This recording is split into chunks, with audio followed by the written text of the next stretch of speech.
রহমতুল্লাহ। আসসালামু আলাইকুম রহমতুল্লাহ। আজকে আমরা একটা ছোট কয়েকটা বাক্য আমরা বাংলা থেকে ইংরেজিতে অনুবাদ করব। প্রথমে আমি একটা রুলস লিখে দিয়েছি। প্রথমে আমরা সাবজেক্ট খুঁজে বের করব, এরপর ভার্ব, এরপর অবজেক্ট। তো প্রথমে সাবজেক্ট বসবে, এরপর ভার্ব বসবে, এরপর অবজেক্ট বসবে। আমরা যদি এই তিনটা জিনিস আইডেন্টিফাই করে ফেলতে পারি তাহলে আমাদের জন্য খুবই সহজ হয়ে যাবে। ওকে, সো প্রথম বাক্যটা দেখি। ইউক্রেনের বিরুদ্ধে রুশদের যুদ্ধের জন্য কমলা হ্যারিসকে দায়ী করেছেন ডোনাল্ড ট্রাম্প। ইউক্রেনের বিরুদ্ধে রুশদের জন্য না, এটা সাবজেক্ট না, এটা হচ্ছে অবজেক্ট। কমলা হ্যারিসকে দায়ী করেছেন ডোনাল্ড ট্রাম্প। এটা অথবা এটা, এই দুইটা থেকে একটা কি আমরা সাবজেক্ট ধরে নিই, তো সুন্দর হয়। ডোনাল্ড ট্রাম্পে আমরা সাবজেক্ট ধরি। ওকে, যেহেতু ডোনাল্ড ট্রাম্প দায়ী করছে কমলা হ্যারিসকে, হ্যাঁ, এবং সে এটা বলেছে, সো এখানে কর্তা হচ্ছে ডোনাল্ড ট্রাম্প। ওকে, সো আমরা শুরু করি। ডোনাল্ড ট্রাম্প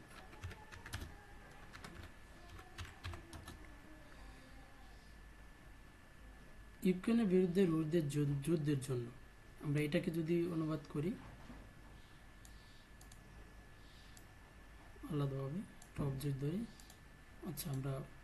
আমরা পরবর্তী যে নিয়মটা ভার্বটা খুঁজে বের করি। রুশদের যুদ্ধের জন্য কমলা দায়ী করেছেন। ওকে, দায়ী করেছেন, এটা হচ্ছে ভার্ব। ওকে, সো দায়ী করা কি ইংরেজি কি? ব্লেম। যেহেতু থার্ড পারসন সিঙ্গুলার নাম্বার, এখানে এস বাই এস যোগ হবে, blames. Okay, Donald Trump blames. Donald Trump দায়ী করেছেন, কাকে দায়ী করেছেন? কমলা হ্যারিসকে। কমলা হ্যারিস। ওকে, তো আমরা সাবজেক্ট পেয়ে গেলাম, ভার্ব পেয়ে গেলাম, এরপর আমরা অবজেক্টটা সুন্দর করে বসাবো। ইউক্রেনের বিরুদ্ধে রুশদের যুদ্ধের জন্য। ইউক্রেনের বিরুদ্ধে কি, এটা ইংরেজি কি? Against Ukraine. ওকে, রুশদের যুদ্ধের জন্য, for Russia's war. Okay, so against Ukraine for Russia's war কেমন হয়ে যায় না? সো আমরা এটাকে গুছিয়ে লিখি, for Russia's war against Ukraine. দেখেন অনেক সুন্দর হয়েছে না? যদি আমরা এভাবে লিখতাম যে গতানুগতিক আমার চিন্তা ভাবনা, যে যেহেতু প্রথমে এটা আসছে ইউক্রেনের বিরুদ্ধে, okay, against Ukraine. Against Ukraine এখানে আসলে Donald Trump blames Kamala Harris against Ukraine for Russia's war, মানে সুন্দর দেখায় না, অনুবাদ হবে বাট সুন্দর হয় না। ওকে, সো আমরা নেক্সট বাক্যটা দেখি। ট্রাম্প বলেন, এই যুদ্ধ শুরু হওয়ার আগে তারা তাকে শান্তি আলোচনার জন্য ইউক্রেনে পাঠিয়েছিল। সো এখানে আমরা সাবজেক্ট পে করি।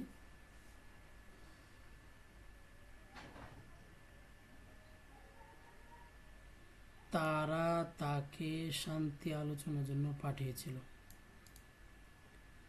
আমরা এখানে একটু সহজ করতে পারি, যদি ট্রাম্প বলেন, মানে এখানে ট্রাম্পকে আমরা যে সাবজেক্ট ধরে নিই আর বাকিটুকু এই সবটুকুকে অবজেক্ট ধরে নিই। ঠিক আছে, এটা একটা ট্যাকটিক্স, কারণ এটা একটা ভিন্ন টাইপের একটা বাক্য। সো এভাবে সহজ হবে। সো ট্রাম্প সেড, বাকি অবজেক্টটাকে, এই পুরো সেন্টেন্সটাকে আমরা অবজেক্ট ধরি।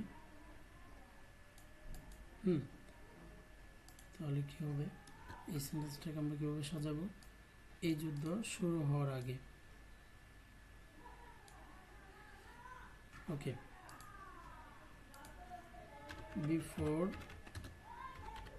This war started.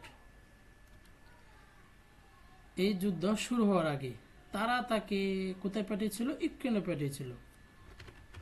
They sent her to Ukraine. কিসের জন্য? শান্তি আলোচনার জন্য। শান্তি আলোচনার ইংরেজি কি? Negotiating peace, negotiate peace. So শান্তি আলোচনার জন্য ইউক্রেন টু নেগোশিয়েট পিস। আমাদের দ্বিতীয় বাক্যটা হয়ে গেল। Trump said before this war started they sent her to Ukraine to negotiate peace. 3 দিন পরে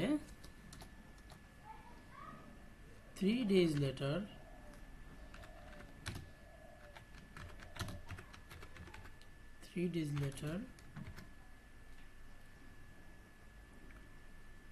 পুতিন যুদ্ধ শুরু করেছিলেন, কারণ তিনি যা বলেছিলেন তা দুর্বল এবং বোকা ছিল। সো এখানে আমরা ভেঙে অনুবাদ করি। সাবজেক্ট কি? পুতিন। ভার্ব কি হবে? যুদ্ধ না, শুরু করেছিলেন, এটা হবে ভার্ব। কারণ তিনি যা বলেছিলেন তা দুর্বল এবং বোকা ছিল, এই বাকিটুকু অবজেক্ট। ওকে, পুতিন স্টার্টেড ওয়ার, পুতিন যুদ্ধ শুরু করেছিলেন কারণ, ইংরেজি কি? বিকজ